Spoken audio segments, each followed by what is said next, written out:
Well, welcome and thank you for joining us at today's event, hosted by the Foundation for Defense of Democracies. I'm Mark Montgomery, Senior Director of FDD's Center on Cyber and Technology Innovation. Today is October 10th, and today's panel will discuss what steps the U.S. and its allies can and should take to counter the Chinese Communist Party as the leader of the global axis of aggressors. We're pleased to have you here for this conversation, some in person, some online, live, and some tuning into our podcast. For this issue, we see China as the driving force behind much of the chaos we see around the world, working with rogue regimes such as Russia, North Korea, and Iran, by meddling in the Middle East, supporting Russia in its illegal invasion of Ukraine, and conducting a coercive cyber campaign against Taiwan. It also interferes in America's upcoming presidential elections. So we have a great panel here to discuss this today, led by Matt Pottinger. He serves as chairman of FDD's China Program. Previously, he served in the White House for 4 years in senior roles at the NSC, including Deputy National Security Advisor from 2019 to 2021. He previously served as Senior Director at the NSC, leading the administration's work on the Indo-Pacific. He is personally credited with raising awareness of Chinese Communist Party efforts to spread influence and interfere in U.S. institutions, including academia, the tech sector, and Wall Street. He's the author of a newly released book, which is in the back there, will be for sale. It's The Boiling Moat, Urgent Steps to Defend Taiwan. I was proud to contribute several chapters, and for that reason alone, I encourage you to pick up a copy. Craig Singleton, we also have with us Craig Singleton, my partner here. He's the Senior Director of FDD's China Program, as well as a Senior Fellow. He analyzes great power competition with China. He's the best impersonator we have of Chairman Xi. He previously spent more than a decade serving in a series of sensitive national security roles within the U.S. government, where he primarily focused on East Asia. We also have Michael Singh, Managing Director, and Lane Swigg, Senior Fellow at the Washington Institute, and also a former Senior Director for the Middle East Affairs at the National Security Council. During his tenure at the White House, he was responsible for devising and coordinating U.S. national security policy towards the region stretching from Morocco to Iran. Moderating today's conversation is CNN National Security Correspondent Kylie Atwood. As a journalist for CNN and previously the State Department correspondent for CBS News, she's reported from dozens of countries around the world, including Russia, Afghanistan, China, and Mexico. On one of Secretary Mike Pompeo's trips to North Korea, Kylie was the sole pool reporter on the trip, allowing her to report on direct conversations with North Korean officials. Before we dive in, a few words about FDD. For more than 20 years, FDD has operated as a fiercely independent, nonpartisan research institute, exclusively focused on national security and foreign policy issues. As a point of pride and principle, we do not accept foreign government funding. For more of our work, please visit our website, fdd.org. Follow us on X and Instagram, and subscribe to our YouTube channel. We're literally everywhere. So let's dive into our discussion. Kylie, over to you. Thank you, Mark. All right, so he did all the introductions, so we have the opportunity to dive right in. I want to start with where we are today, which is waiting for Israel to respond to Iran's ballistic missile attack. I think that sets the stage for a conversation about where China plays into all of this. We heard today from the Chinese foreign ministry spokesperson that they want a diplomatic outcome, calling for countries to play a constructive role, opposing antagonism to be fueled in the region. But I think what they say publicly is often not exactly the reality here. So, Matt, can you set the stage for us and explain why what we're seeing in the Middle East right now with this conflict expanding is likely to be most beneficial to China? Yeah, sure. It's good to be here. Thanks. Look, what we have seen emerge over the past few years, but particularly, and we've seen it accelerate since the terrorist attacks on southern Israel a year and a couple days ago, is the emergence of an axis, right? Some people resist this idea that we're confronting an axis now of aggressors, if you like. I like to call it the axis of chaos, because I'm borrowing Xi Jinping's own phrase that he used in a 2021 speech where he said, the most important feature of the world today is, in a word, chaos. And that trend is likely to continue, and that trend is also something that benefits China. The opportunities are greater than the risks, is what he said. So because we have the emergence of an axis, by the way, Iran likes to use the word axis, although it's usually to describe their network of proxy terrorist organizations that kill Americans and Israelis and others around the region, and lots of Arabs that they, as we like to say, Iran wants to fight Israel to the last Arab. Because we have a proper axis now, Beijing has indulged a very zero-sum view of the world, and that is whatever's bad for America must be good for Beijing. Therefore, Beijing was able to pivot on a dime from having reasonably okay relations with Israel to throwing Israel under the bus right after the October 7, 2023 attacks. And it started to provide diplomatic cover for Hamas and other terrorist groups. It began to absolutely heavily amplify anti-Israel, anti-Semitic content over TikTok and other platforms. So right now, Beijing's taking a zero-sum view, but they've also accepted some risk in this strategy. Before 1979, when Iran had its revolution, the United States had managed a three-pillar strategy for the Middle East. We had good relations with Iran, we had good relations with Israel, and we also had good relations with Saudi Arabia and Egypt until the 1979 revolution. And then, of course, we've had terrible relations with the theocratic pro-terrorist regime in Iran ever since. China was trying to do a three-pillar strategy and was getting away with it for a while, but they chose to, like I said, sacrifice serviceable relations with Israel in order to try to harm the United States. So what Israel does next, I don't think that China is going to insert itself into the middle of a hot conflict like we have right now, but the consequences are going to be massive. The consequences, depending on how Israel responds, and by the way, the longer-term consequences, if Israel judges that it's unable or unwilling to reduce Iran's nuclear capability, the long-term consequences could be more destabilizing for the region if Iran decides to achieve nuclear breakout. And so right now, the free world is in many ways resting on the shoulders of countries that are not formal treaty allies of the United States. Israel's not a former treaty ally. Israelis wisely said we don't want all the strings that come attached to being an American ally. They didn't want to have their national security decisions vetoed, in effect. Ukraine is not a U.S. national security ally, and yet these two countries are really holding the line against the Axis, while free countries that are allies of the United States and the U.S. itself are a little quiet, maybe even sort of cowering under our desks. Mike, one of the things that China tried to do early on in this conflict was to insert itself in some diplomatic proposals, meetings, and the like. Never really went anywhere. The Biden administration, interestingly, kept a door open to their efforts, though. They didn't say, we oppose China, trying to come up with a solution for this conflict. They entertained China's efforts there. Realistically, Matt said he doesn't expect China to get intimately involved as this conflict is, growing hotter. But realistically, do you think China could ever play a role in those diplomatic conversations to bring this conflict to some sort of an end, or is that just a completely unrealistic idea? Well, bottom line up front, I think it's totally unrealistic. But let me say first, it's great to be here at FDD. I have a lot of respect for FDD. FDD represents, I think, a really authentically American approach to national security, which is not at all necessarily a common thing or something to be taken for granted. And I've known Cliff May and Mark Dubowitz for a long time, and I'm a real admirer of what goes on here.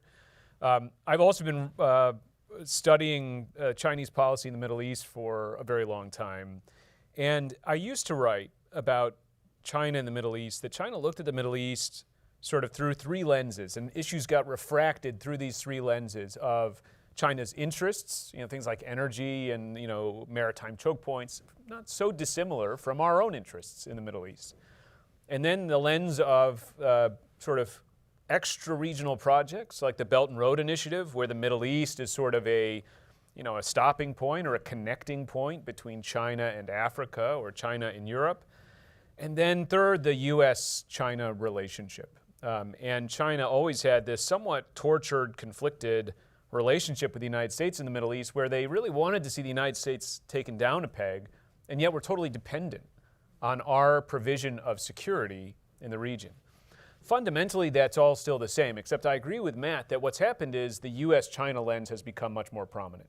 And you see increasingly China making decisions about the stance to take on a conflict like Gaza through this lens of zero-sum competition with the United States. And increasingly viewing both this conflict, I would say also Ukraine, as really as an opportunity to try to diminish American leadership in the world. But what we don't see, Kylie, I think, is an increased Chinese commitment to the region. And so what have we seen from China? We have seen China, before this conflict broke out, help to broker a normalization deal between Iran and Saudi Arabia. As far as we can tell, there's no real Chinese content to this deal. China played host. Just like FDD, they provided the salad and the sandwiches, but I'm not saying FDD didn't do more than that here, but I'm not sure that China did more than that in brokering Iran-Saudi Arabia normalization. Yet the Chinese touted it as, we're replacing America. But the difference between the United States and China is that we are putting on the line not just money, and we put a large amount of money and aid into the Middle East. We're, bigger contributors over the years to, say, to Palestinian economic aid than, frankly, anyone in the world. The Chinese give very little. We have put our forces into the Middle East to act not just as a security guarantor, something the Chinese won't do, but to be a security integrator, something the Chinese, I think, can't do. The Chinese won't send forces to the Middle East to put their lives on the line for partners. So China is not really willing to put skin in the game, and I think China doesn't have the background in the issues necessary to have the sort of trust and knowledge of the parties to play a significant role.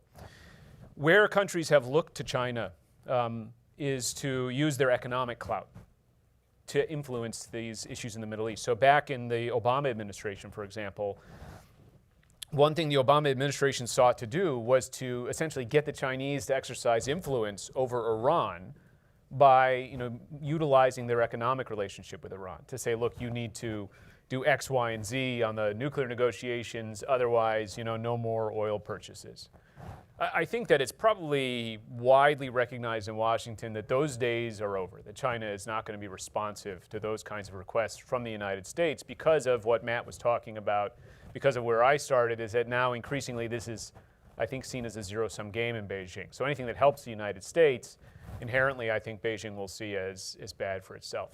We've seen that not just on the Iran question, where China has tremendous influence economically over Iran, but hasn't been willing to use that. We've seen that on the closure of the Red Sea, where, far from using its influence to open the Red Sea, China used its influence, apparently, if you listen to Kurt Campbell, just to get its own ships through. Bear in mind that, what's happening in the Red Sea hurts partners of China, like Saudi Arabia. Saudi Arabia had been hoping to become a hub for logistics in the Red Sea, but it can't do that because of what the Houthis have done. Look, my hope is, my expectation, frankly, is out of all of this, our partners in the region will see that whatever they had hoped to get out of a closer relationship with China, Beijing is not delivering on that. If you're hoping to hedge your bets with the United States through a closer relationship with China geopolitically, China is not an alternative to the United States. If what you want is, a partner that's going to exercise influence or put, its own skin in the game to try to affect these issues. You mentioned the energy relationship between Iran and China, which Iran is heavily reliant on. Craig, I wonder if we can bring you in here to discuss how that plays into this moment in time. If, I think it's about 90% of Iran's energy exports go to China. So obviously, as Mike points out, that's an incredible point of leverage, not one we're expecting them to use, But can you just help us understand how the U.S. should be looking at that part of this conversation? Sure. I mean, I wholeheartedly agree with the comments made by Mike and Matt here. And I think, of course, there's a degree of strategic opportunism that the Chinese are exploiting in the Middle East right now. But some of those dependencies and those linkages, particularly in the case of Iran, I think can come and backfire a little bit. China's economy is in free fall. The demand that the Chinese will have for Iranian oil products, particularly as it seeks to exploit and develop new sources of energy from places like Russia, sort of create a perverse relationship where Iran, I think, maybe starts to question how much they can rely on the Chinese. And the Chinese are thinking about a new diversified system in which they have centrality and that there is weaponized interdependence with friend and foe alike. And so when I think about the energy market, though, I sort of step back and I say, there's this long-held myth that the Chinese prioritize stability to protect economic interests and energy interests. But I think that this myth is fading fast. And what we see actually is that Beijing is betting on disorder today to dictate the rules tomorrow. And the Chinese have already made clear that they will de-emphasize things like economic growth and economic partnerships in favor of security and control. And so I think it's really important that we realize that the instability that we're seeing here represents sort of a strategic shift from Beijing. It used to be seen instability as something to avoid, but now it's seen as a tool to harness, right? But the reality is that it's like a chaos is towards an end. China wants to foment all of this discord and instability and create leverage and dependencies amongst other countries, including the United States, on China for new energy like EVs. At the same time, it's also sitting back, though, and thinking not just about competing, but I think increasingly about creating a system where authoritarians can better align and then protect their interests. And energy is, I think, sits at the heart of that equation. Matt, you have done extensive work that points to exactly what Craig is talking about globally. What I wonder is how much China is discussing this strategy, this axis of chaos, with its newfound allies in Iran, in Russia. Is it your sense that when Chinese officials are meeting with their counterparts from those countries, that there is a bigger strategic discussion happening, or that they're just sort of focused on small chaotic events that they can fuel together? Yeah, I think it's a mix of of grand design and accidental opportunities that emerge. It's a mix of those things. But Beijing certainly deploys many of its elements of force, of power, to try to harness, as Craig says, this instability to its advantage. I'll give you an example.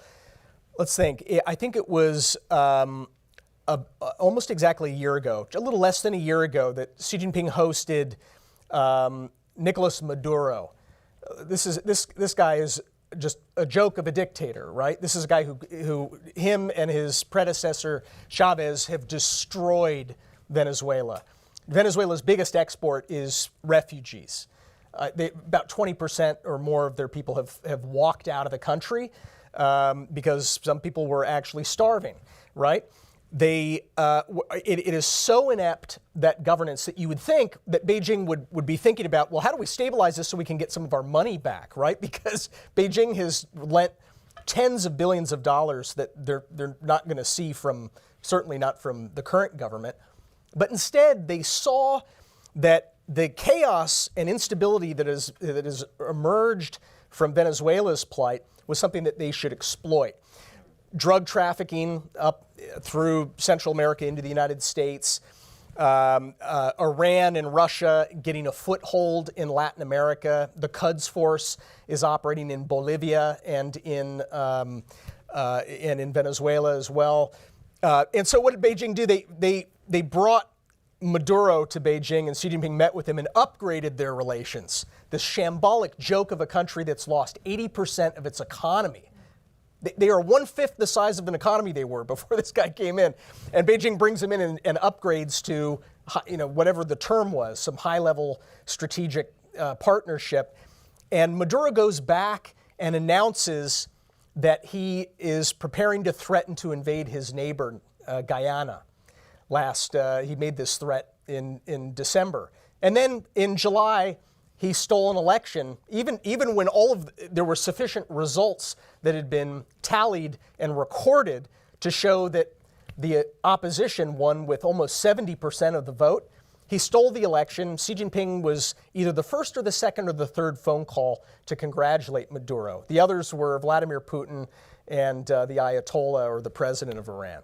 So they are using the elements of statecraft to foment and harness further instability and chaos, especially when it creates problems for us. The Ukraine war is one of those, obviously, a very clear one. The Biden administration has sanctioned Chinese entities that are sending dual-use goods to Russia that are effectively fueling Russia's military. And they have said so much, even though they say that China isn't sending, lethal assistance at this point.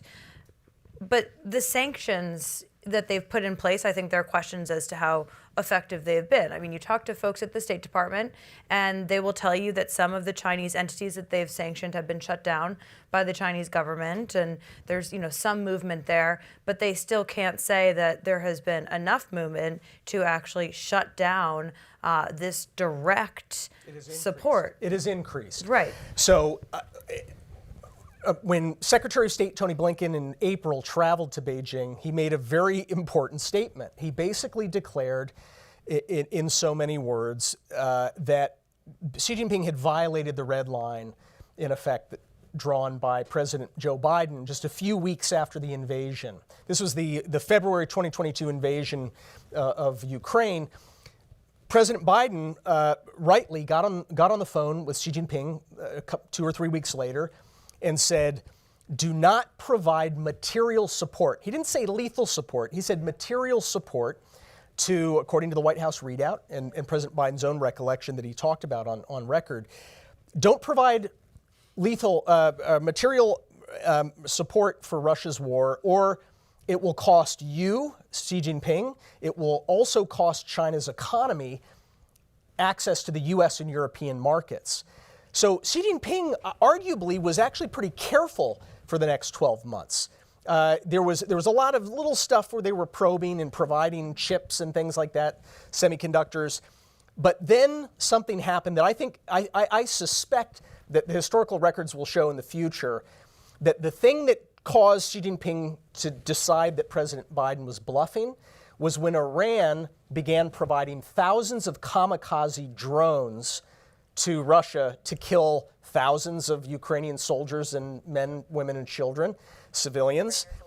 And Xi Jinping saw that the United States did almost nothing to respond, except for a couple of token sanctions that made no material impact on Iran. And in fact, we were continuing to pursue diplomacy with Iran at the same time. Xi Jinping said, President Biden was bluffing. I'm going big now. Xi Jinping flies in March of 2023, a year ago and a half, to see Putin at the Kremlin. And as he's leaving, he said, Vladimir, there are changes occurring on the world stage that happen but once in a century, and you and I are the ones driving these changes. According to this, I think it was CSIS data, the number of military relevant transactions, exports of Chinese material support to Russia, skyrocketed in concert with that meeting at the Kremlin, and it never came down again. Even after Tony Blinken went and said, we know what you're doing, knock it off, Xi Jinping clearly believes that that was also a bluff. And in fact, so far he's been proven right, because the United States has not taken significant enough steps to make a dent or impose real cost. Can anyone in this room name any of the Chinese companies that have been sanctioned? I've never heard of any of them. These are shell companies that were set up overnight to provide dual-use equipment. This is lethal equipment now. According to our Deputy Secretary of State recently, this is dual-use equipment designed to kill Europeans in the largest war in Europe since 1945. We haven't yet imposed costs, so it's going to continue until we do.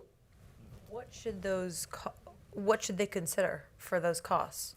Because they will say, we've sanctioned hundreds of these Chinese entities and some of them have been shut down, but to your point, it's not actually you guys might have being ideas effective. about this. I would start with what the Biden administration already threatened in March of 2022 when our Secretary of Commerce, Gina Raimondo, commenting on the prospect of China providing material support to Russia, said we can shut down China's biggest semiconductor manufacturer overnight. We can unplug it. SMIC. SMIC is humming right now. No one's unplugged anything there. This has also, I would say, a sort of mirror image on the Iranian side, and this brings in China as well, which is you think about sort of the role that Iran has played in events in the Middle East since October 7th. I think that, again, Democrat, Republican, looking at the events since then would say the October 7th attacks, whatever role you believe Iran had in them, wouldn't have been possible without Iranian support for Hamas. What Hezbollah is doing, has been doing in that year, wouldn't be possible without Iran's support. What the Shia militias in Syria and Iraq have done. Then, of course, Iran's own attacks on Israel, the largest ballistic missile barrages in history, directed against Israel with the U.S. intervening to help defend Israel. What price has Iran paid for all of that? Well, within Iran itself, the cost has been one single radar installation, if you believe news reports, nothing more. There's been no effort, as far as I know, to, for example, curtail Iran's oil exports. Where are those oil exports going? They're going to China. So in order to get at those oil exports, you could go after some of the transshipment points like Dubai or Malaysia, but you would have to be willing to really enforce sanctions against China. And there simply hasn't been that willingness, even though the nuclear negotiations with Iran floundered, even though Iran has played this role, and even though we've said many times, not just on the drone issue, where Matt's absolutely right, but on the provision of ballistic missiles to Russia, and on everything Iran has done since October 7th, we have said repeatedly there'd be severe consequences. But those severe consequences haven't shown up, certainly on the military side, and I would say they haven't even shown up in a willingness to enforce the sanctions we have on the books, much less take other actions to try to interdict drones or stop, missile parts flowing to China, to Iran, and so forth. I don't see how, if you're sitting in Tehran, of course, all this may change in the coming days, not thanks to us, but thanks to Israel. If you're sitting in Tehran, why you would think that there's a cost to any of this? You wouldn't. You would think there's no real opposition coming from the West to all these activities you've undertaken over the past year, 2 years, 3 years, and so forth. I would just add, we talk about cost imposition, but we really have to talk about the introduction of risk into Xi Jinping's calculus. And I think that particularly amidst the economic slowdown in China, they are at one of their weakest points. And the fragility of the Chinese banking sector. Matt mentions SMIC, and I agree. I start to think about the concerns that would erupt in the Chinese banking sector if we targeted just one or two banks as a starting point, a shot across the bow of Chinese banks, cutting them off from the U.S. financial system and network and the global financial network. We often see that they'll exploit these cleavages, right? The Chinese will run right up to the line and get sort of chalk on their cleats. And then they'll tip-tap over and they'll probe, as Matt and I think Mike have sort of articulated here. But you sort of wonder if we took true action against Chinese banks in this very moment when the economy is crashing. They're fumbling to put together a sort of a Chinese sugar high stimulus package that I don't think anyone really believes is going to have any meaningful or material impact on China's economic downturn.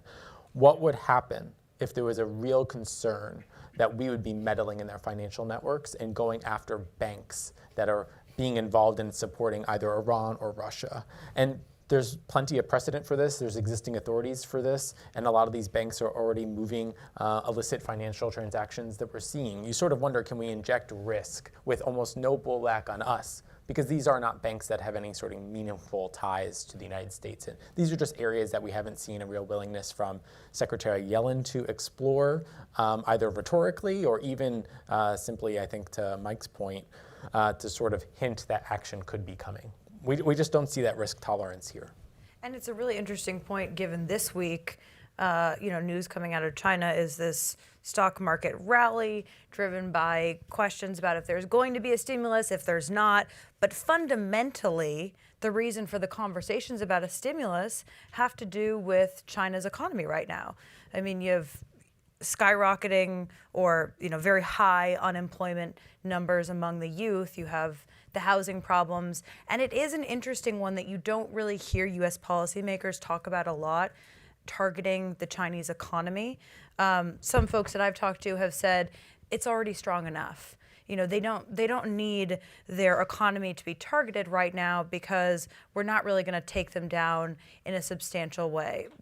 I don't know if that's realistic, but Matt, you've made the case that we need to win against China, not just compete with them. Right. So where do you fall on this question of going after them economically? Well, if we when take, there's reason. Yeah. If we take a step back for a moment, I would agree with Craig that China's economy is more vulnerable than ever because of the policy, not because of anything we did, but because of the policies of the current dictator at the top of that system, right? And so if you think of the Chinese economy as a big 747 airplane, right, with 4 engines, the 4 engines that carried China from being a backwater with an economy smaller than Italy to now the second largest economy in the world, although not doing so great, those 4 engines were fixed asset investment, foreign direct investment and Chinese investment into infrastructure. It was the creation of a property market so that people could own their own property starting in the late 1990s. That unleashed a boom in building that was so big that it accounted till recently for 1/3 of the Chinese economy.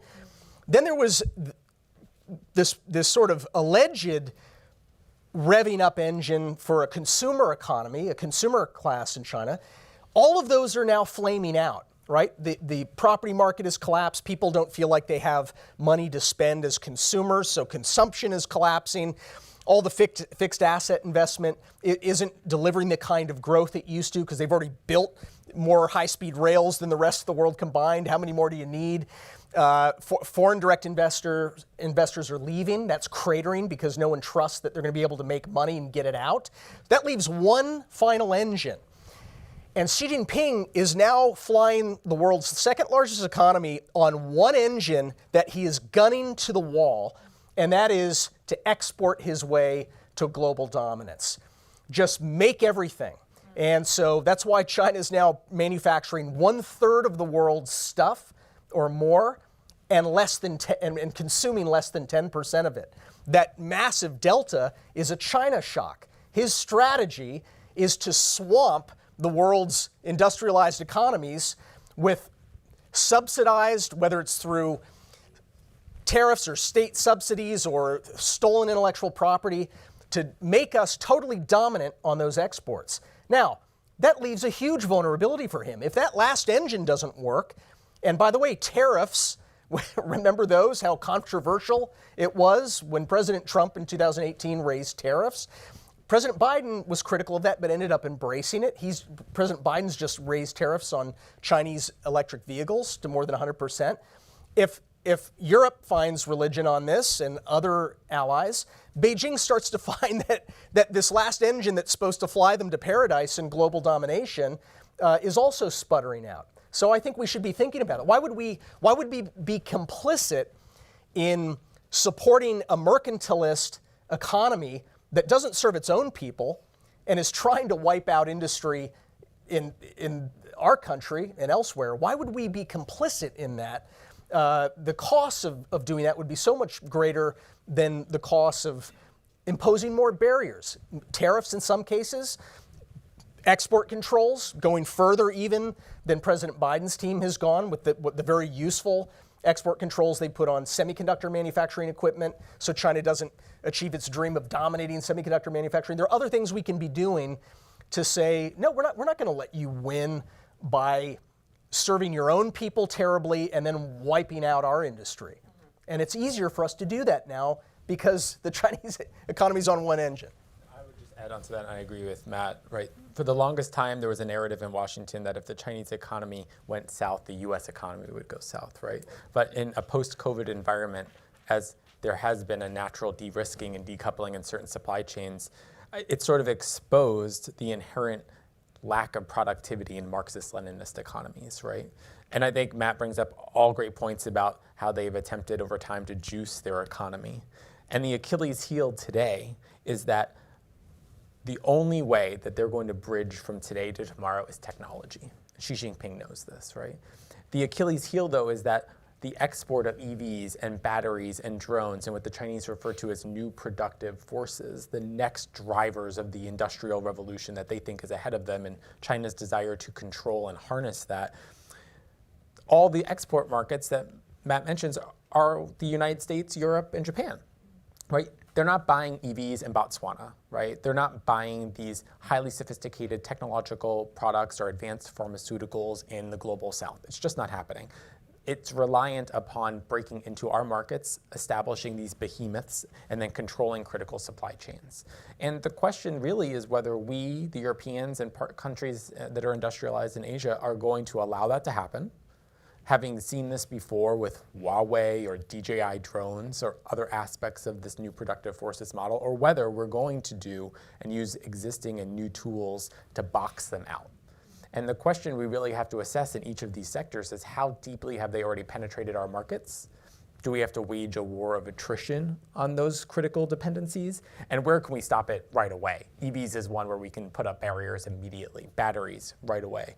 But some of these other things are going to be harder. And the question is whether we do that fast enough such that China actually builds too many of these things, they can't export them anywhere, and they just sit there, and Chinese debt levels just continue to increase, which is a greater liability for them. What do you guys think is the next frontier when you talk about boxing China out? We saw that with Huawei. It started during the Trump administration. It continued into the Biden administration. It's actually, a policy continuation from Republicans to Democrats, which was interesting to see. And now electric vehicles are, kind of the topic du jour, if you will. What's the next frontier here in terms of, an argument that the U.S. can make that there is a national security reason or there is a competitive reason in a specific sector that we should be focused on? Mm-hmm. Michael, do you have any? Well, I have one idea, and this is another example of continuity where President Biden took something that came out of the Trump administration and ran with it, and it's just playing out now, and it is the following. President Trump signed an executive order when he was president to set up something that is not a household name. It's called the ICTS regime. That means the Information Communications Technology and Services regime, which is basically like the CFIUS body, Committee on Foreign Investment in the United States, that the Treasury Department chairs. They screen inbound investment at the Treasury Department to see if there's national security risk. Well, President Trump created, on paper, the idea of creating a similar body at the Commerce Department that would screen incoming technology into the United States. Not investment, but software and hardware for communications and tech, cloud farms and the like. EVs, this gets important because and basically they could block imports of these services and software from adversary states. By the way, that was the first time the U.S. government used this phrase, adversary states, and defined them. And it includes, of course, Russia, Iran, North Korea, and China. And so President Biden signed his own executive order expanding on President Trump's, and they've just used it on China for the first time last month. And what was the rule? It was to ban Chinese software and other components going into electric vehicles. He basically banned Chinese EVs. There's some loopholes. There are things, China could set up a joint venture that it couldn't control, but might be able to build them in the U.S. But this is a major step. I don't think it got as much attention as it probably should have, because this blazes a path to start blocking out all kinds of dangerous technology. They did it on national security grounds, not trade protection grounds. Namely, you can kill someone in an EV when you have control of all of the software and the Bluetooth all the way to the satellite receiver. You can shut down and sabotage equipment. You can steer someone's car into traffic. I mean, the Commerce Department, which is not the most hawkish part of the United States government, determined that the national security risk was so high that they've taken the unprecedented step of banning Chinese EVs. That's an area for us to continue watching then. Yes. I didn't know that, I will admit. I will add, Xi Jinping has said that data is the 21st century oil. And there's no data that's more sensitive than our genomic material. So I think biotech is actually the next frontier. I think biotech is the next semiconductors, to be honest here. There are alarming linkages between Chinese companies like BGI and MGI Tech and the People's Liberation Army doing frightening research. Some of it sounds dual use, but there are obvious military applications. And you start to wonder how the Chinese, with a series of national security laws that they've enacted in the last few years and their deep control over the data sets, the genomic data sets for tens of millions of Americans, which they have, how that could be weaponized and harnessed. And we have an upcoming report on this issue, and we sort of delve into how the PLA itself has articulated a core strategy of weaponizing biotechnology. Can you create targeted weapons that attack at the, quote, molecular level, right? By designing weapons based on your genomic data that could be released to go after groups of people or individuals or even leaders. They talk about things like brain control technology, and the Commerce Department under the Biden administration has sanctioned several Chinese entities for work on these sort of frightening next generation weapons. But I can't think of anything that's scarier to me than Chinese companies and then the Chinese government, military, and intelligence services having access to a lot of our DNA. So we have to start thinking about data localization. We have to start thinking about boxing these companies out of the US market and preventing those companies not just from gaining market share, but establishing any sort of connection to US hospital networks, hospital chains that could potentially allow the transfer of literally our genomic data to the Chinese. Fascinating. I'll just chime in one thing, Kylie, just to point out that, and to bring things back to the Middle East, as they always should be brought back. We talk about the sort of barriers that we're erecting, and I am fully on board with what Matt and Craig are talking about. But I think it's important to remember that our adversaries are really good at finding the soft spots in these regimes that we set up, in these sort of the regimes that we set up to protect ourselves. And I think we can't forget that in the Middle East we have partners who are very wealthy, who are determined to move out in these areas of critical sort of emerging technology, whether it's quantum, whether it's biotech, whether it's renewable energy and EVs and things like that. And we need to, and they will, if we're not careful, do these things in partnership with countries like China and so forth. And so in addition to sort of setting up barriers, we need to think about how we bring those countries and partners into the fold. And I think this is one thing that was usefully sort of begun under the Trump administration, when Matt was there and others, that the Biden administration has actually continued, is starting to see these partners in the Middle East, not just sort of as the objects of American foreign policy, where we're, there's a problem in the Middle East, we go solve it, but to see them as partners in this broader effort that Matt and Craig are talking about. How do we make sure that their capital and their sort of ambition can't be harnessed by China, but that we in fact harness it as part of a global strategy to counter what China's doing?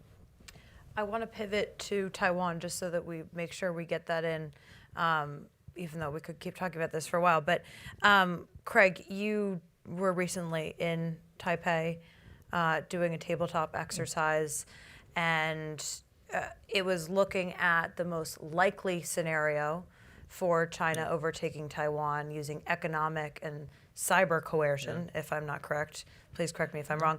But I was looking at the report that you wrote with Mark, and one of the takeaways you guys wrote was that the CCP actions did not trip any red lines in Washington or among allies that an invasion or blockade would. In other words, the U.S. develops, exercises, and tests, calibrates responses to economic and cyber campaigns. Washington's reaction will likely be too slow to meaningfully support Taiwan. Can you bring us inside that tabletop exercise and explain what the U.S., what lawmakers, what policymakers should be doing to confront that real problem? No, absolutely. I've always thought that psychological warfare is Beijing's preferred weapon of choice. Obviously, they directed most of it at their own people in China, but Taiwan is the prime target. And so Mark Montgomery, who was kind enough to do our opening remarks here, got an opportunity to organize an event, its first of its kind, tabletop exercise in Taiwan with Taiwanese banking and finance officials to exploit how China could, in a series of scenarios, exploit sort of this sub-threshold strategy of economic and cyber coercion to break down Taiwanese resilience. And what we found is that at almost no cost to China, the adversary, and without tripping a single U.S. red line, we were able to sow public discord and break down social cohesion and take out utility sectors and really sort of wear them down and sort of break Taiwan down from sort of the inside out. And I think as we were watching this scenario unfold using disinformation and deep fakes and targeted cyber attacks on critical infrastructure, at every single point in the game, and Mark sort of joked about it, like I got to play Xi Jinping, it was like a fun dictator scenario. Every time I was waiting for some sort of strong response or in fact a collective response from the other countries and parties involved in the tabletop, and it never came. But I think as we're thinking about Taiwan and we're thinking about the exercise there, we can't fool ourselves into thinking that Xi Jinping is willing to just play this long game, right? It's very clear Xi Jinping is not happy and not content with the current status quo in the Taiwan Strait. And so what we can absolutely expect is that in the next year or two, we're going to probably see a very, very serious escalation in the use of these economic and cyber tools with sort of a sprinkling of military coercion. And the goal will be very clear: to undermine popular support for the current administration in Taiwan, to limit the current President William Lai to one term. And I think that in that way, it's very important for Washington and Taipei to get ahead of the curve, not just sort of react to it. And there is I think, a sense of urgency in Taiwan. They have established a whole of society commission on resilience, addressing these key problems, but you do not get the same sense here in Washington that we're thinking about those types of challenges and where we can help them, what it would cost, who should be involved. And I think that the games themselves just sort of expose the huge cost asymmetry between a country like China that can deploy all of these tools that it already has against a more beleaguered democracy that will require, frankly, billions of dollars of investment and years of work to get ready for what is absolutely coming its way. Have you seen signals that this game has already begun in real time, or are you just expecting the next few years it to ramp up? It's definitely underway. I mean, the Chinese don't think about war, I think, like we think. It's not binary to them. They're already at that low boil. And so one of the scenarios was called the long walk, and it was largely a continuation of some of the things we're seeing today with trade actions and some of these selective closures of certain parts of the airspace, kind of keeping Taiwan guessing. Today there was the detention of several Taiwanese Foxconn employees in China, sending a signal. We played out in the game that China could detain Taiwanese banking officials to sort of create confusion and undermine market confidence in Taiwan. This playbook is already there. I think what we're likely to see, though, is this push where it's almost like a J-curve of pressure, and it's politically motivated, and it's very, I think, focused on the current administration. And I think everything we sort of articulated in the game is based on past precedent from Chinese behavior against either Taiwan or other countries, and China's own articulation of what they intend to do. And I think we have to not let history repeat itself here. And we do need to sit back and I think start to wrap our heads around a little bit of the fact that things are only going to get worse.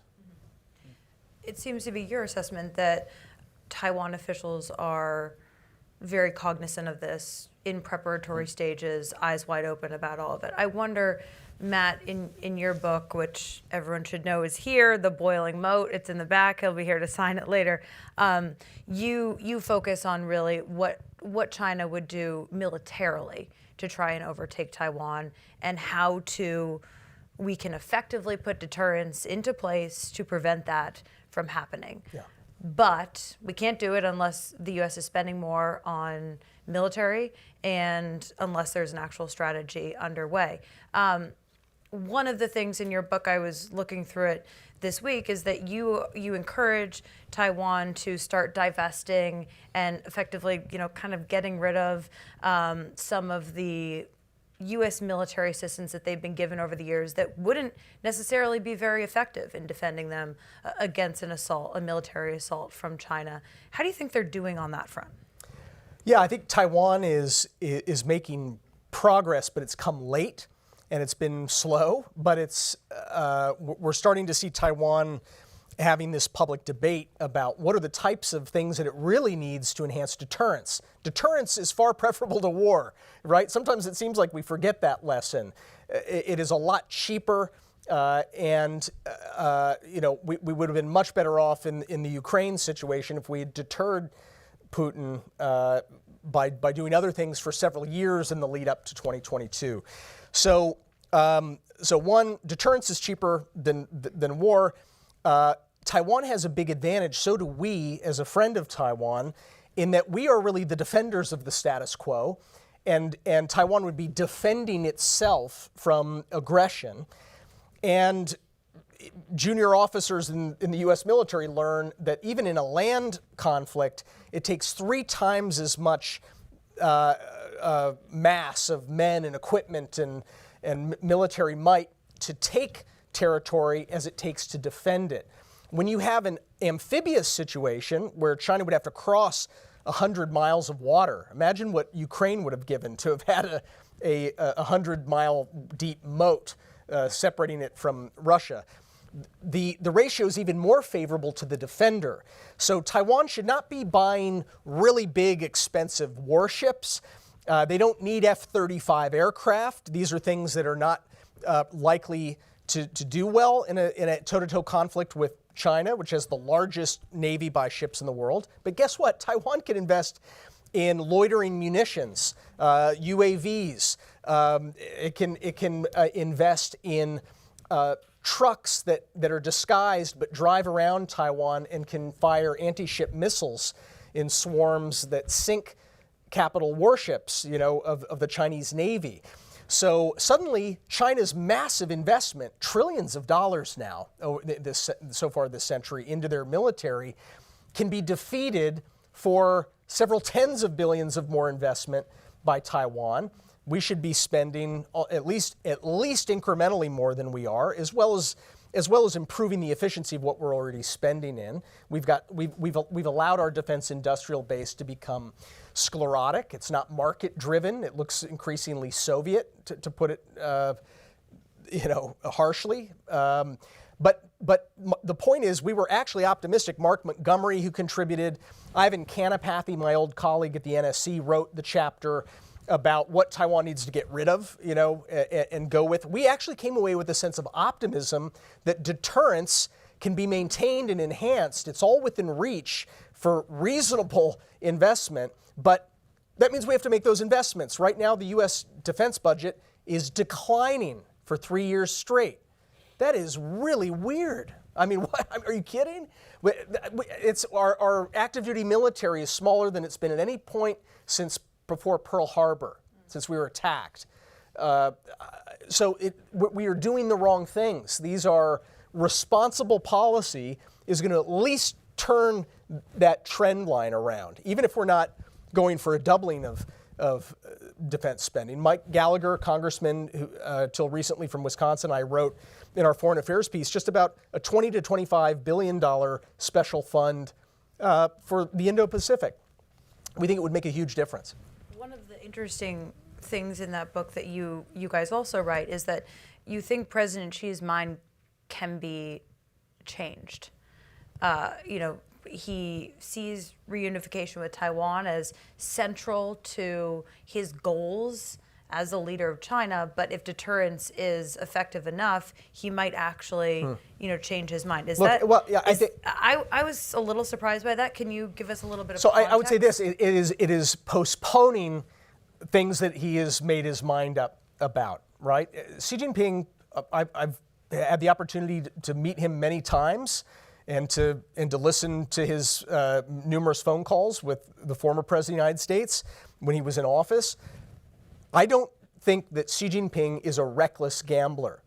I think he is very, very patient and calculating, but he doesn't tend to retreat very often, right? So don't tempt him to move that ratchet several clicks further forward.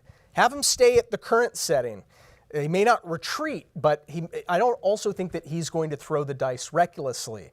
And we have been creating an environment where he's been tempted to do riskier and riskier things because he sees that the costs don't follow. He doesn't pay costs for the things that he does. And so shame on us.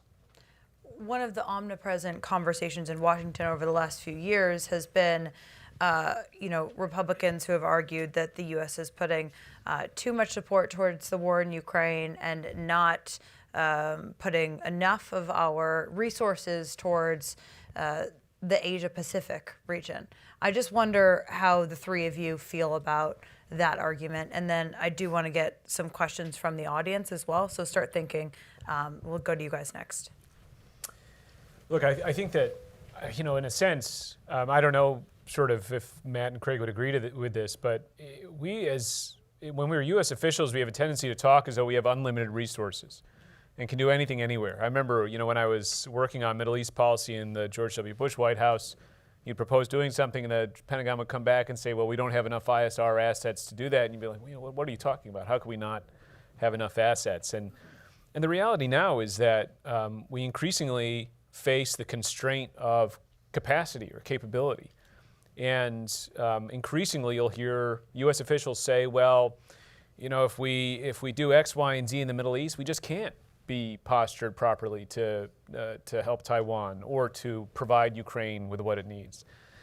I think that's a situation that we should find unacceptable. And this phenomenon that Matt's talking about of declining military budgets, just as our military budgets declined before World War II, again, should be seen as unacceptable. But I don't see the energy required to address it. But we also need to think about our strategies and how our strategies can unfortunately compound our problems. Again, you look at our posture in the Middle East over the past year, and for example, our campaign against the Houthi rebels in Yemen, trying to resist or push back on their closure of the Red Sea. We have expended enormous resources, sort of shooting down Houthi missiles and relatively ineffectually trying to push back on what they've been doing. But we've been so worried about escalation and about what would come if we really tried to impose a serious cost on, for example, Iran, without whom the Houthis couldn't do what they're doing, that we have been frozen in place, expending these resources, again, without much fruit coming of it. And that has a direct cost in the Indo-Pacific, I think, or it could. In any of these scenarios that Matt worries about and that Craig worries about. I worry about them too, but they're not my responsibility. And so we have both the resource problem, but also I think our strategies are not geared towards helping us overcome that resource problem. I would say we can't do more with less, right? But I think to Mike's point, strategy is important, but we haven't actually articulated desired end states in any of these conflicts. And so you can't direct even the resources that we have against the array of targets unless we say this is our desired end state in these places. And I think because we have refused to do that, and there's no shortage of national security documents that this administration and prior administrations have put forward and published, and most of them get overtaken by events. Some of them outlive administrations. The Indo-Pacific Strategy Framework today has outlived the Trump administration. It's unique in that respect. It's sort of like a policy unicorn. But if we don't articulate in each of these conflicts in different parts of the world what our actual desired end states are with making trade-offs and understanding that there will be some winners and losers here, then we're trying to do everything everywhere all at once. And it just doesn't work. And I think if we're able to take a step back and try to put some analytic rigor behind those end states, we have a chance. There aren't many wars that end in ties. So why would we aim to tie adversaries that are invading, attacking our friends in the Middle East or in Ukraine, right? I mean, if you actually want to achieve some kind of a stable peace, you have to persuade your adversary that you have the capability and the resolve to win. That's what starts to create, a psychological incentive for them to negotiate for a real ceasefire, right? But we actually have stated policies virtually of let's not win. Let's not let our allies win. Let's restrain our allies, our friends, so that they can't win, because it would be really, really provocative of us to want to win the wars that have broken out in parts of the world and that are directed directly against our interests. So first of all, aim to win. So you think no matter if it's Kamala Harris, or former President Trump, they should both aim to win the war in Ukraine and then focus on winning against China? I think so. Yes. Remember, this is not American troops whose lives are at stake. These aren't our wars. We are doing basically a Lend-Lease style program to try to keep friendly democracies from collapsing under the teeth of a new axis, right? I mean, it would be a lot cheaper for us to help support those friends as they fight their wars. Neither Israel nor Ukraine has asked for a single American soldier to risk his life. There's some Americans who have volunteered in both conflict areas. I think we should actually honor those volunteers, by the way. But it's a lot cheaper for us to support countries that are willing to stick up for their own sovereignty and make the ultimate sacrifice over and over again to protect it than it would cost us in the event that those countries collapsed, God forbid. I mean, has anyone done the analysis? I've heard that there's maybe it's the Institute of the Study for War is working on one. Maybe they've finished it. I'm real eager to see others who are looking at this. What is the cost in defense spending in the future to the United States in the event that Ukraine collapses and becomes, a Russian dagger pointed at the heart of Central Europe? I think it's going to be higher than what we're currently spending. Yeah. All right. We've got a mic back there, and you're closest to the mic, so you're the lucky winner. I chose my seat very carefully. This is a wonderful panel. Thanks so much for doing this. Phelim Khan from Politico. 2 quick questions for you, Matt, on Taiwan. So in July, former President Trump said 3 things. He said, number 1, he said again that Taiwan stole the U.S. semiconductor industry. He said that Taiwan should pay the U.S. for protection from China, and he expressed doubt about how realistic it would be for Taiwan to defend itself from an invasion anyway, just due to the size of China, et cetera. I just wonder, how concerned should Taiwan be about a second Trump administration? And a very quick follow-up, if I may. Foreign Policy reported the last couple of weeks that you would be considered going back into a possible second Trump administration. Could you confirm that? And also, what do you think the main distinctions would be, the big differences in a second Trump administration China policy and the current Biden policy? Thank you so much. Thanks. Okay. Yeah, look, on the second point, look, I haven't seen that line. What I would say is I've learned never to turn down a job I haven't been offered. But look, on President Trump in a second term on Taiwan, when he talks about Taiwan in a sense in micro, when he's talking about Taiwan as a trade partner, he tends to be pretty tough. And that's where you've heard some of the comments that you just referred to, right? And by the way, I don't agree that Taiwan stole America's semiconductor industry. Taiwan won leadership because of huge strategic missteps that American companies made in doing everything from underestimating the importance of a smartphone. American companies weren't even making chips, with the exception of Qualcomm. Intel wasn't making chips for smartphones. They're still focused on desktops and laptops. America fell behind, and Taiwan surged ahead. So I don't think it was theft. But when President Trump talks about Taiwan when he zooms out and looks at it from the standpoint of a geopolitical problem, he tends to be, I think, much more careful with the choice of words he makes. He said just the other day when he was asked, what would you do? I'm paraphrasing him, but he said something to the effect of, Xi Jinping would never invade Taiwan on my watch, right? That sounds to me like a statement of deterrence. It's in the mold of 40 years of American foreign policy of strategic ambiguity. I would consider that to be an ambiguous statement, but it's one that also has an edge to it. Vice President Harris actually took a step back in her 60 Minutes interview on Sunday from President Biden's policy on Taiwan. Remember, President Biden has stated 4 times on the record he's gone beyond strategic ambiguity to state 4 times that he would commit U.S. forces to defend Taiwan in the event that China launched an attack.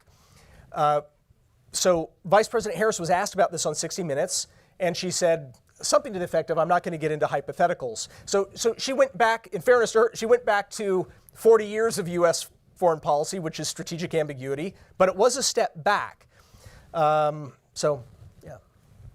And his second question on the major difference between a Trump administration and a Biden administration on China, right? The second Trump administration. On China? What do you think? How is it different? I mean, Let's see. Yes. top line? What do you think? Yeah, well, look, what are the things that Xi Jinping is worried about, right, with our election? If President Trump wins, he has made it pretty clear that he intends to raise the costs further of exporting goods and services from China to the United States. Tariffs is his preferred weapon, but he is also, in his first term, was the first one to start experimenting with export controls. And Biden expanded those. He could pick up where Biden left off. There are other tools, the ICTS thing I talked about earlier that President Trump pioneered, but he could do a lot with that tool as long as he has a commerce secretary and commerce under and assistant secretaries who are willing to do the hard work of putting American national security before U.S. exports to China, as I hope they will. And now, what would he worry about with the Harris administration? I think that if Vice President Harris has been, I think she has signaled continuity on helping Ukraine defend itself. President Trump has not said he would not defend Ukraine. What he said is he's going to go for some kind of a peace agreement quickly and early. Now, so there's a lot of variables in that, right? I think China would love to see the United States pull the rug out from under Ukraine and have Ukraine fail. That would be a huge benefit from Xi Jinping's perspective. If President Trump probes, if he's elected, for a peace agreement or a ceasefire, he would have to be willing to provide a security guarantee for Ukraine, a real security guarantee, if that ceasefire is going to hold and not end up being a grave humiliation and catastrophe for U.S. interests. So that is the X factor. Is President Trump looking at providing some kind of security guarantee? Now, I think it was earlier this year, at one point President Trump said something intriguing. He said, if Vladimir Putin, having been approached to go into some kind of a peace agreement, some kind of a ceasefire, if Vladimir Putin isn't showing good faith, President Trump might actually increase military support for Ukraine to build leverage to, again, get Vladimir Putin thinking about what it might cost not to go for a ceasefire for a change. So I think there's a lot of variables there. And by the way, I'm not speaking at all for President Trump. I'm speaking on my own accord. I don't speak for him. But those are some factors to consider. Yep. Thanks. Yeah. Hi, Michael Martina from Reuters. Thanks for doing this. So you've laid out China as sort of chaos agent. When you were talking about Venezuela, you talked about drug trafficking into America. I'd be curious, Matt, for your views on China's role in the fentanyl crisis. If you talk to the Biden administration, they'll say, hey, actually, China's starting to help. Maybe the deaths are going down. It's a bright spot in relations. If you talk to China, they'll say, we care about Americans. We don't want to see them die. Just don't sanction our entities. And if you talk to some people in Congress, maybe the Select Committee, bipartisan, by the way, they'll say, actually, no, they're giving rebates to export this stuff. Here, and by the way, here's the website where you can see those rebates.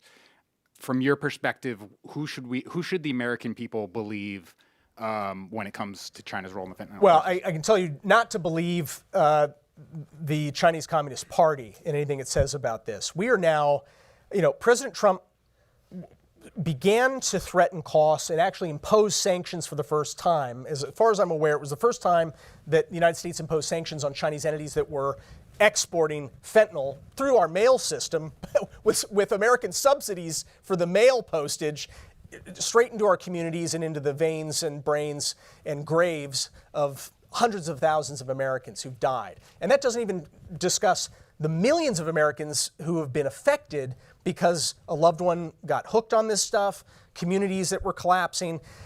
The other things that President Trump did was he did in his negotiations persuade Xi Jinping to begin classifying fentanyl under Chinese law as a controlled substance. And what happened then was Beijing pivoted and it began exporting all of the precursor chemicals into the drug cartels in Mexico. So now most of these drugs are assembled and cooked in Mexico and then brought up. And guess what? The Chinese criminal organizations are by far and away the largest money laundering component of the fentanyl trade in the United States. It's not the cartels. The cartels have outsourced money laundering to Chinese triads and other organized crime. Now, raises the question, does Beijing have any control over organized crime in its country? I mean, come on. I remember that a former minister of public security, the top law enforcement, but also internal security official in Taiwan, this was in the late 90s. He was asked a question ahead of the Hong Kong handover, and he said, the Chinese Communist Party is perfectly fine working with criminal Chinese organizations so long as they are patriotic. I thought that was a pretty good foreshadow of a lot that's followed. I mean, Chinese people right now, anyone who has a WeChat account is scared of getting a phone call just based on what they're surfing on the web. And you're telling me that the People's Republic of China can't find the fentanyl precursor chemical factories or it has nothing to do with the money laundering, even though there's a lot of linkages. You've written about this. I've seen good reporting in ProPublica about this as well, some groundbreaking reporting about the nexus between People's Republic of China diplomats and organized crime outside of China's borders. So, I don't think, it just boggles the mind that we would claim, that anyone in the U.S. government would claim that we're beginning to see some really terrific cooperation on this problem. Are we at 1 million deaths yet from fentanyl? I'm not sure. I don't know what the total tally is. But the idea that we would be credulous of this idea that China is helping us out with this is really something else. I think we have time for one more. Let's go to the front row right here. Hi, I'm Lisa Hannett. I'm at Booz Allen. My question is, it seems there's a consensus on the panel that we really need to be using our economic statecraft tools and do more to stop the CCP for all of the reasons you've said. Unfortunately, I'm not sure there's such a consensus in Washington. And my question is, for those people that are on the other side who are writing reports about, the Trump tariffs and the horrible effect they had on the U.S. economy, and if we do these sanctions, here's how China will retaliate. Here's the terrible effects on the U.S. Economy. Do you believe that those are overblown, or what impacts do you think it would have, or is it that you're calculating that those costs are lower than the cost of the consequences? Tariffs to the U.S. economy, you mean? Right. So if we put tariffs, if we do more export controls, if we sanction Chinese banks, if we just take, the... It's a great question, and I'm just going to say something quick about that, and that is you cannot talk, we should not talk when we write or when we opine, we shouldn't talk about the costs of policy steps without also talking about the costs of inaction. And 1 million dead Americans from fentanyl is a big, big cost that we don't think of in terms of, in some ways. MIT did a study several years ago that found that the communities that were most affected by imports of Chinese illicit fentanyl were the same communities that were first hollowed out by our outsourcing of manufacturing to China. It was like eerie. It was an overlay. So that's a hidden massive cost that sounds a lot worse to me than me having to pay 50 extra cents for a Frisbee at Walmart. So I think that you have to take that into account. I would point you to, I was amazed that The Atlantic published this, but it was a piece by Oren Cass maybe 2 weeks ago that's worth reading. It's the deepest exploration of the costs of not applying tariffs that I've seen written. It was a very interesting article. I learned a bunch of things from that. Yeah. On that note, unfortunately, we've hit our deadline here. So thank you, Craig. Thank you, Michael. Thank you, Matt. It was a great conversation. And we'll be around for a little while and go to FDD for writings from 2 of these folks, at least, regularly. Thank you. Thank you.